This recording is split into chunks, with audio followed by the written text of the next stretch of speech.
இயேசுவில் பிரியமான சகோதர சகோதரிகளை, இன்றைய பதிலுரை பாடல் பொதுவாக நமக்கு திருப்பாடலிலிருந்து எடுக்கப்படும். ஆனால் இன்றைய பதிலுரை பாடல் தோபித்த நூலிலிருந்து எடுக்கப்பட்டிருக்கின்றது. இந்த திருப்பாடல், இந்த பாடலை தோபித்து பாடியதற்கான பின்னணியை நாம் தெரிந்து கொள்ள வேண்டும். தோபித்தும் அவருடைய வீட்டாரும் அசிரியர்களுடைய ஆட்சியின் கீழ் நினிவே நகரிலே அடிமைகளாக வாழ்ந்து கொண்டிருக்கிறார்கள். அந்த நேரத்திலே தோபித்து தன்னுடைய அந்த நாட்டில் அடிமையாக இருந்த பொழுதும் கடவுளுக்கு ஏற்ற வாழ்க்கை வாழ்ந்து கொண்டிருக்கின்றார். எவ்வளவோ அநீதியான செயல்கள் அங்கு செய்யப்பட்டாலும் ஆனால் அவர் நேர்மையாளராக தொடர்ந்து வாழ்ந்து கொண்டே இருக்கின்றார்.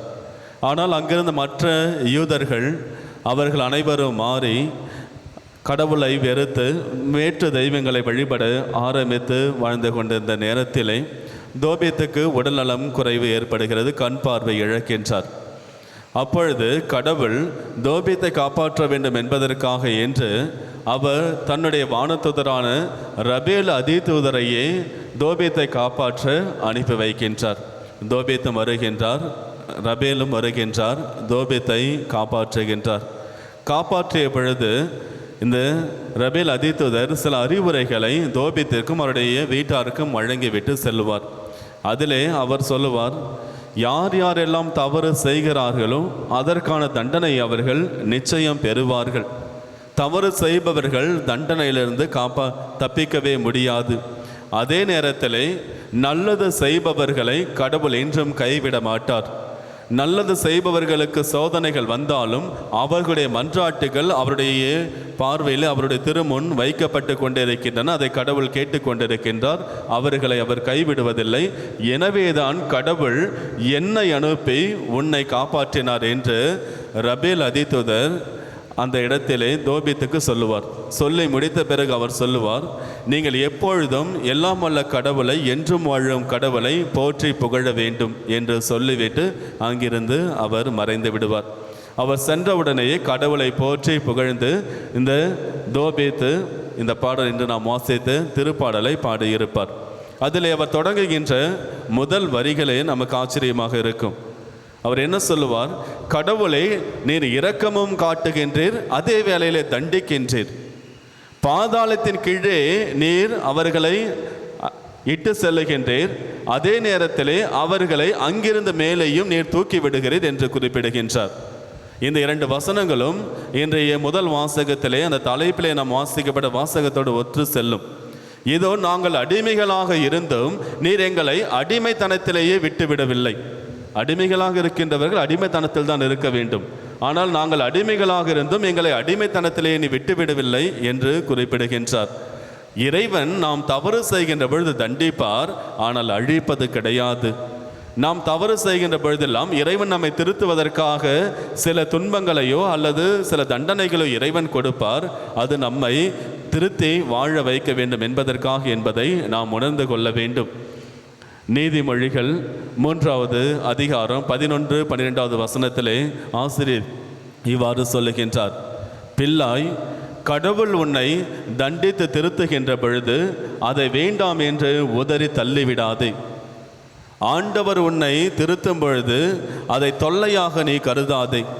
ஒரு தந்தை தன் அருமை மகனை எவ்வாறு தண்டித்து திருத்துகின்றாரோ அதே போன்றுதான் கடவுள் நம்மையும் தண்டித்து திருத்துகிறார். அதை நீ ஏற்றுக்கொள்ள வேண்டும் என்று குறிப்பிடுகின்றார். எபிரேயருக்கு எழுதிய திருமுகம் 12வது அதிகாரம் 11வது வசனத்திலும் இதே வார்த்தைகள் சொல்லப்படுகின்றது. துன்பங்கள் வழியாக கடவுள் மனிதரை திருத்தி கொண்டே இருக்கின்றார் என்று. இயேசுவில் பிரியமான சகோதர சகோதரிகளே, கடவுள் துன்பங்களை நமக்கு தருகின்றார் என்றால் நம்மை திருத்துவதற்காக. நம்முடைய வாழ்வில் எல்லாம் நன்றாக சென்று கொண்டிருக்கின்றது என்று நாம் நினைக்கின்ற பொழுது நாம் கடவுளையே மறந்து விடுவோம்.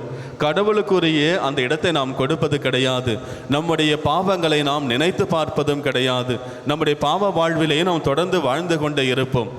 ஆனால் கடவுள் அந்த இடத்திலே ஒரு சிறிய துன்பத்தை நமக்கு கொடுக்கின்றார் என்றால் நாம் அவருக்கு தேவை என்பதற்காக என்று அவர் கண்டித்து நம்மை திருத்துகின்றார்.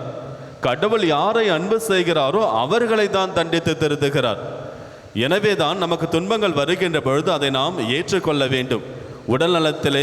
உடல்நிலை பிரச்சனைகள் வருகின்றது என்றால் இறைவன் நம்மை அவரிடத்தில் அழைத்து கொண்டிருக்கின்றார். வாழ்விலே பிரச்சனைகள் வருகின்றது என்றால் இறைவன் நம்மை அவரிடத்தில் மீண்டும் அழைத்து கொண்டிருக்கின்றார். குடும்பத்திலே பிரச்சனைகள் வருகின்றது என்றால், துன்பங்கள் வருகின்றது என்றால் இறைவன் நம்மை அவரிடத்திலே அழைத்து கொண்டிருக்கின்றார். இவையெல்லாம் நிகழும்போது நாம் உண்மையான இறைவனை, கடவுளை, என்றும் வாழும் இறைவனை நோக்கி செல்ல வேண்டும். அவ்வாறு செல்லுகின்ற பொழுதுதான் நம்முடைய வாழ்வானது பாதுகாக்கப்படும். தோபித்து இந்த அசிரியர்களுடைய ஆட்சியில் அடிமையாக இருந்த பொழுது இவற்றை பாடினார். எஸ்ரா பாபிலோனிய நாட்டினுடைய மன்னன் அடிமைத்தனத்திலிருந்து பாரசீக நாட்டினுடைய மன்னன் அடிமைத்தனத்திற்கு மாற்றப்பட்ட பிறகு அவர் சொன்ன வசனங்கள் தான் இன்றைய முதல் வாசகம். ஆண்டவர் இயேசு கிறிஸ்து தன்னுடைய சீடர்களை இறையாட்சி நெருங்கி வந்துவிட்டது என்று சொல்லுங்கள் என்று சொல்லி அனுப்புகின்றார். அந்த செய்தி என்னவென்றால், மனமாறி நற்செய்தியை நம்புங்கள் என்பதுதான் அந்த செய்தி. இந்த செய்தி அனுப்பப்பட்ட பொழுது யூதர்கள் உரோமியர்களுடைய ஆட்சியிலே அடிமைகளாக இருந்தார்கள். எல்லா இடங்களிலும் அடிமைகளாக இருந்தார்கள். ஆனால் கடவுள் அவர்களை அடிமைத்தனத்திலேயே விட்டுவிடவில்லை. மாறாக அவர்களை பாதாளத்திற்கு அனுப்பினாலும் கரம் பிடித்து மேலே தூக்கிவிட்டார். நம்முடைய வாழ்விலே துன்பங்கள் வருகின்ற பொழுது இறைவனை நாடி ஓடி வருவோம். இறைவன் நம்மை ஆசீர்வதிப்பார். ஆமேன்.